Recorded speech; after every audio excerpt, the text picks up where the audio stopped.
It's a Tuesday, but I need to get some work done, so taking some time off of the gym and building this thing for my wife here. I'm gonna be working on some engine plastics here. I got a couple sets that I had shipped in off eBay, and we'll get to it. Here's my original one. I had the coil pack up top. Got a handful of donors here that got shipped in off eBay. I believe this one is native to the B5s. Starting on this side here, I need to close that gap. I wanna close that gap here. Did some rough cuts over here just to clear the supercharger pulley. I wanna close that guy, I wanna close that guy. And then of course, all these weird indentations here, close that up. This guy has something right about here. Got my extension tacked into place. Gonna do a majority of the reinforcing from the underside. We'll just do the preliminary tack welding.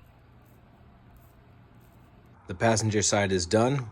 Just rinse and repeat on that process. Got that laying flat. I still have these pockets in the front that I need to do, but now I'm gonna focus on the top section. Close off the visual gaps with some painter's tape. Score that with a dirty finger. That's how you end up with your templates. Transfer the templates over to here to our cannibalized unit, and that's how we get our plastics. Template turned into reality here. And the front is done in the same fashion. Move to the right side. Make our template, same thing. Cut, copy, paste. Workbench of heat.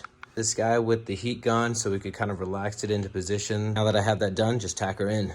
I've got the right side done, a little filler that I can manipulate and sand more or less. And I've got the left side to do, so here's my template. So once a panel is tacked into place, I come over to the front side and I begin filling and smoothing everything out.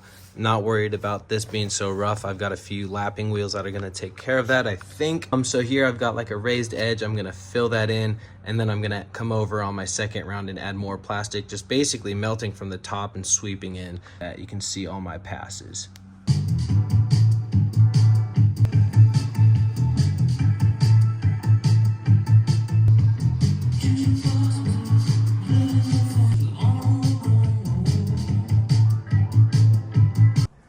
She is done. You want to see it? Everything painted, new coolant bottle dropped into place. I've got some detail work that I thought would be covered with the paint. It's not. We'll take care of that next season. I just want to go out and play with this thing. Hope you guys like it. Ooh, Cookie Monster.